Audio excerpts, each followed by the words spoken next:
What's up, book lovers? It's me, MT. Just finished my January book of the month.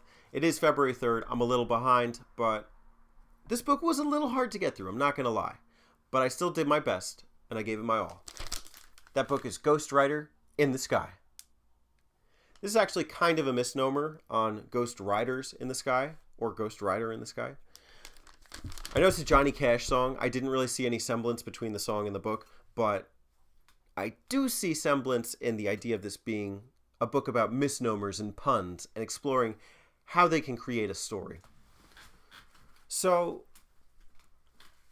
what first led me to this book was this title. You know, I am very discerning when it comes to books. I can usually tell if I'm going to like something based on a title and a cover.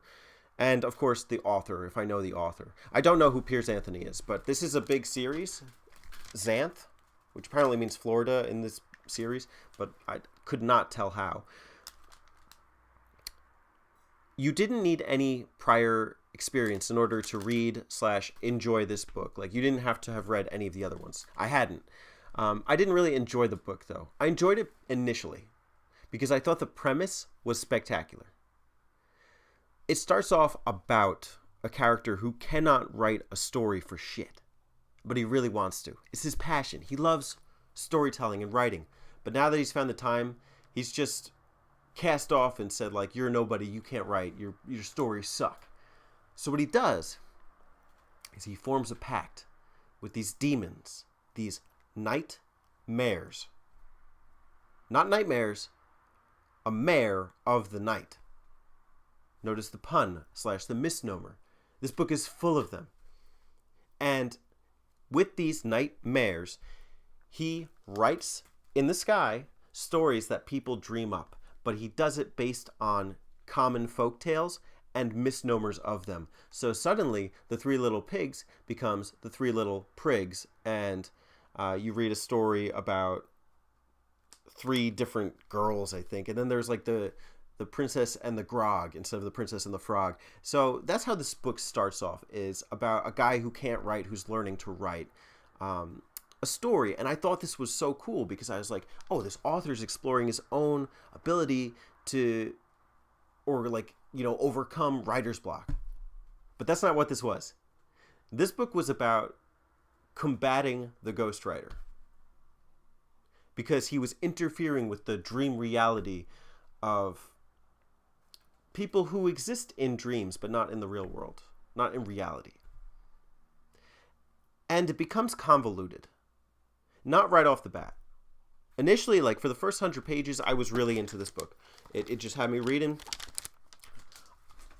I thought it was cool. I was giving it a chance.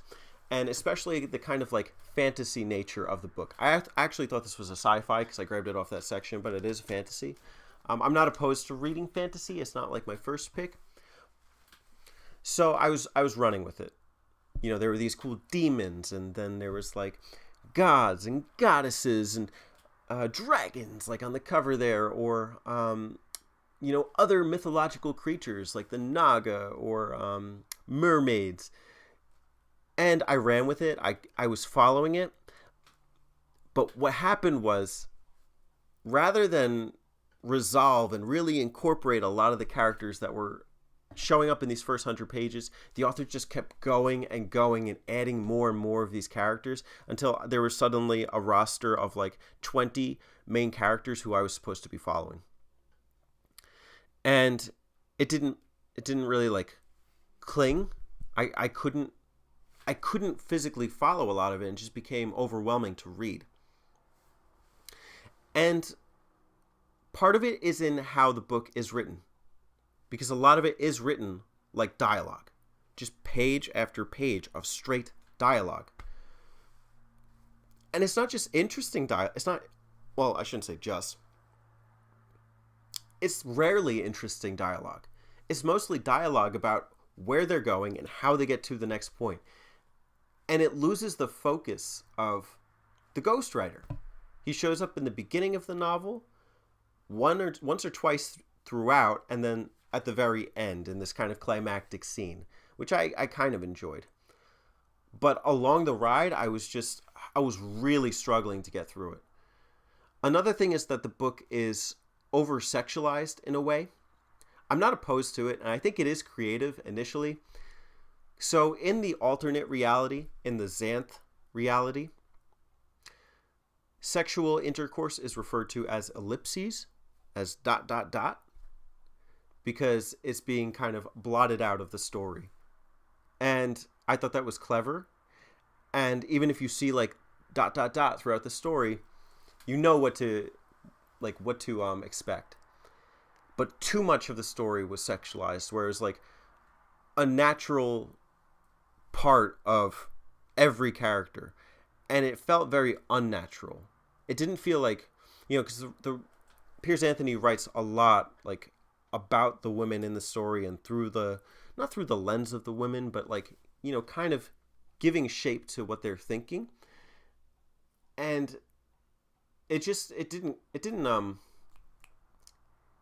seem like how a woman might actually think in these scenarios, even if they are like, fictional creations. I didn't believe it. So I got kind of lost there.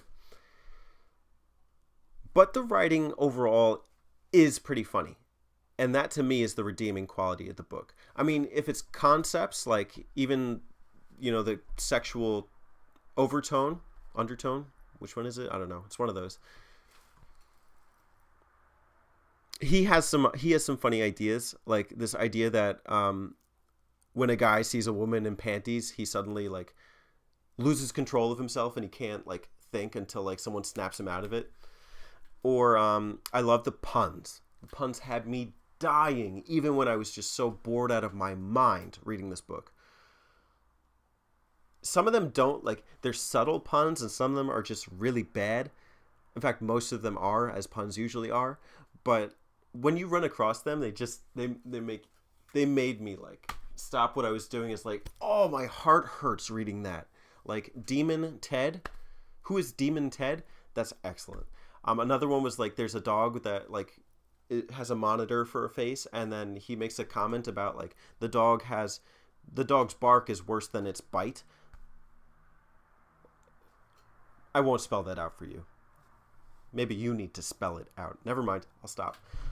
But that to me was almost like I saw what he was doing, and I was like, this is why he wrote this book, was like to write a bunch of like clever, witty puns and create this concept of a world that's based on puns and misnomers. It's half a success to me because the story doesn't really flow. That's the sacrifice here. It was almost like he was writing it as it went, like because I just could not follow the organization. But it has its moments. There were parts where I was kind of glued to the book. I just think like for a book that's supposed to be the 47th in an entire series, this could have been a lot better. I don't know what he's been writing up to this point, but I'm not much interested to check out any of it. The puns were good. You had me there, Piers. But I was not impressed with this book. It kind of begs the question of who is the target audience for the book, because it is like the fantastic and like fantasy and like, trying to appeal to your imagination, almost in like a Harry Potter, Lord of the Rings-esque kind of way, but it's not a book for children because it's like obviously sexualized. So I'd have to say like, I'd want to say that this is a book for people who like reading about reading in a way, like in a fictional sense. But it's almost like how would you say, like the subconscious of a guy who likes writing about sexualized mythological characters and kind of just seeing what unfolds. So I don't know that I'm necessarily the audience for that. It's a little bit not within my taste, but I appreciate having read it and having really pushed through to the end, because it was not an easy book to get through.